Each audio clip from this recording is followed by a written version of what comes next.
Hello everyone, I'm Dr. Min-Jun Carter and welcome back to Dr. Min-Jun Explains, Senior Health. Today we're going to talk about something that could literally save your life. Every year, hundreds of thousands of seniors experience strokes, many without warning, many without ever seeing it coming. But here's what most people don't know. The first signs are often hiding in plain sight, and certain everyday morning habits, things you've done for years, could be quietly tripling your stroke risk. After decades of working with patients over 60, I've learned something crucial. Strokes do not come out of nowhere. The signs are there, the causes are there, and with the right awareness, they can be prevented. But the clock starts early, often first thing in the morning. Now, when we think about strokes, we imagine something dramatic. A collapse, a slurred sentence, a frozen face. But the real warning signs? They often come quietly, and they show up when we least expect them. Brushing our teeth, tying our shoes, pouring that first cup of coffee. So in this video, I'm going to walk you through 5 common morning habits that silently raise stroke risk in seniors. Some of these might surprise you, and I'll tell you right now, the final habit is the most dangerous and the most overlooked. If you're over 60, or if you love someone who is, I urge you to stay until the end. Because this isn't just about prevention, it's about protection. And every single change we talk about today could make the difference between a normal morning and a life-changing event. The first warning sign. Before we get into the habits, let me tell you about the very first sign I tell my patients to watch for. It's not pain. It's not dizziness. It's something far more subtle and far more dangerous because of it. The first real sign of a stroke for many seniors is a sudden shift in coordination. You reach for your toothbrush and your hand doesn't land where it should. You go to sip your tea and it dribbles slightly. You try to button a shirt and your fingers just feel off. Not paralyzed, not numb, just wrong. These are dramatic symptoms. That's why they get ignored. But they are neurological. Your brain is responsible for every smooth movement. So when something feels clumsy, lagging, or uncoordinated, that's not aging. That's a potential blood flow interruption. Let me share a story. I had a patient once, 74 years old, retired accountant, very sharp. He came in not because he was sick, but because he said, "I've been dropping my keys more often. My wife noticed I'd been fumbling with buttons." I asked more questions. He'd also had a moment a few days prior where he tried to write a grocery list and forgot how to spell milk. Just blanked. No headache, no slurring, but something was wrong. We ran a scan and found he had experienced a small TIA, a mini stroke, earlier that week. The next 48 hours were critical. We adjusted his medication, cleaned up his diet, monitor his pressure and hydration. He never had a full stroke because we caught the warning. And here's the key. A study published in the Lancet Neurology followed patients after TIAs and found that the first 48 hours were the highest risk window. If a patient received treatment during that time, the risk of a major stroke dropped by more than 80%. That's how fast you have to act. And that's how fast you can change the outcome. Now let me tell you something else that might surprise you. The most dangerous time for stroke isn't in the middle of a stressful day. It's actually first thing in the morning. Why?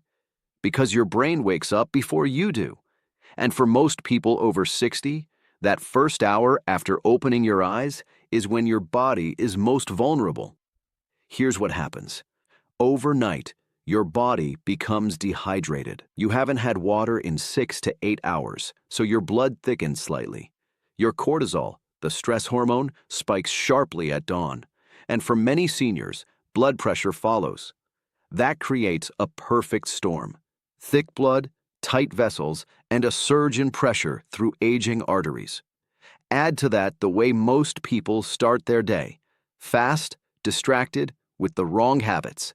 And you've created an environment where stroke risk quietly triples. So let's get into those habits. Habit number 1, skipping water. The first habit is the most overlooked of all, skipping water. Most seniors wake up and head straight for coffee. Maybe they brush their teeth, check their phone, pour a cup, and start the day. But they don't drink any water. And that's a mistake, one of the biggest. Because after 8 hours of sleep, your blood is like a sponge with no water in it. That increases the viscosity, the thickness of your blood.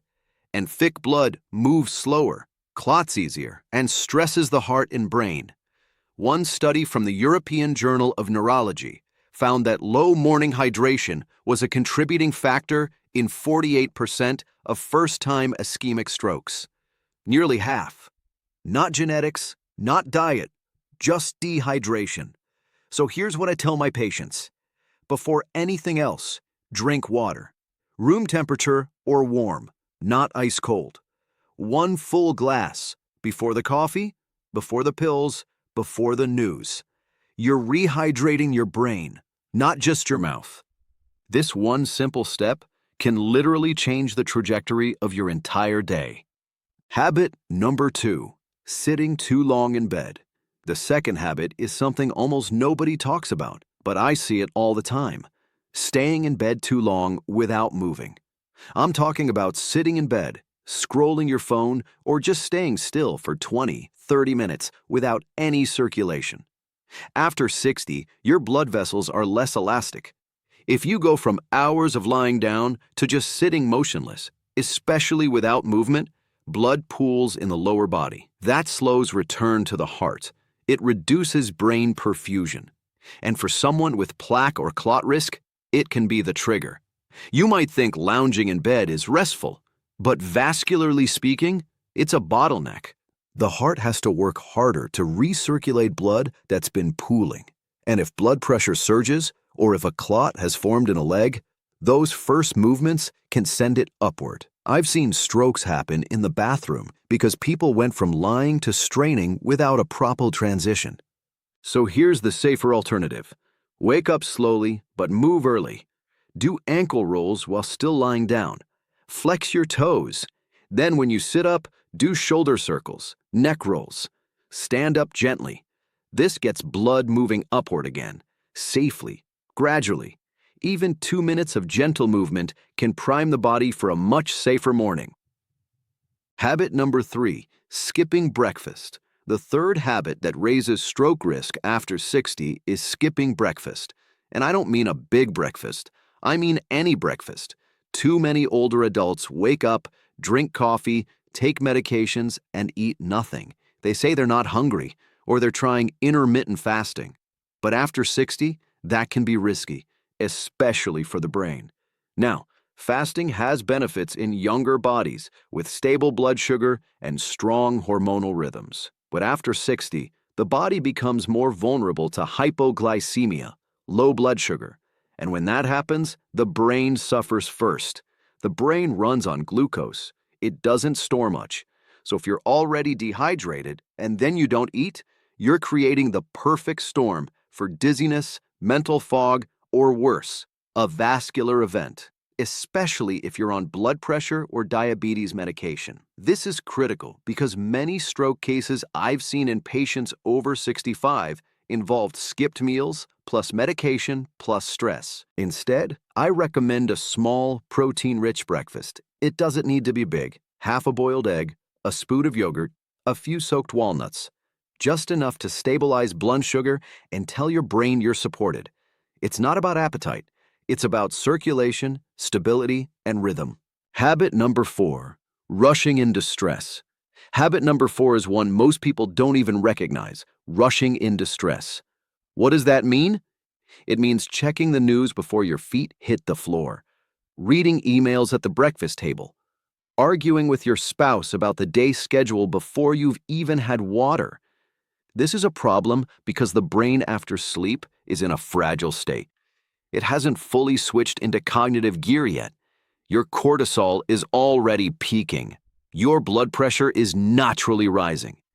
If you add mental strain to that moment, you amplify the physiological stress. A 2015 study published in the journal Stroke followed over 93,000 people for more than a decade. It found that individuals who experienced high psychological stress early in the day were significantly more likely to suffer a stroke, even when controlling for other risk factors like age, smoking, and blood pressure. And here's what's worse. The risk was highest in those over 60 and highest of all within the first 3 hours of waking.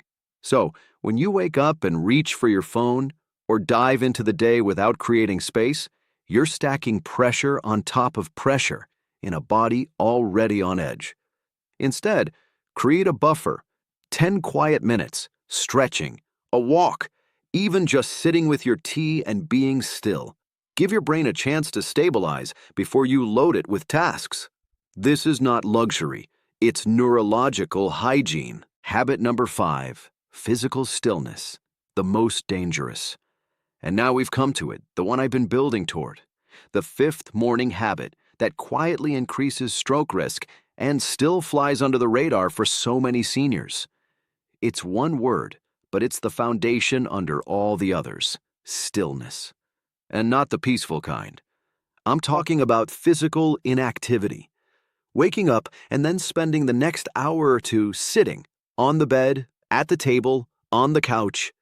No real movement, no circulation, just stillness. Now, I know what you're thinking. This sounds normal. You wake up, pour a cup of coffee, maybe read the paper. It feels healthy, like you're easing into the day. But here's the truth.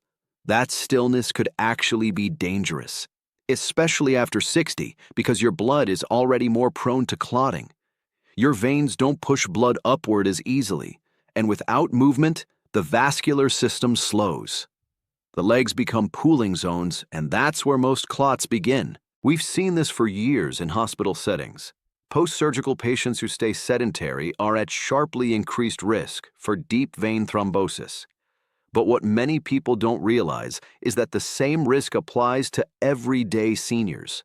You may not be in a hospital bed, but if you're seated for long stretches right after waking, your body can't tell the difference. A study published in Circulation tracked over 8,000 adults over 60. Those who spent more than 9 hours a day sedentary had double the stroke risk, even if they exercised later in the day. Why? Because it's not just about how much you move, it's when you move. The first hour after waking, that's the window. If you move early, you activate circulation. You tell your body the day has begun. But if you stay still, the body assumes it's still resting. And that stagnation, even if it feels harmless, becomes one of the strongest predictors of stroke later in life. So what's the fix? Nothing extreme. No treadmill, no sweating, just 5 to 10 minutes of light mobility. March in place, do shoulder rolls, stretch your arms overhead, walk to the mailbox. Tell your blood it's time to flow. Because when blood flows, the brain thrives. And when the brain thrives, the whole body follows.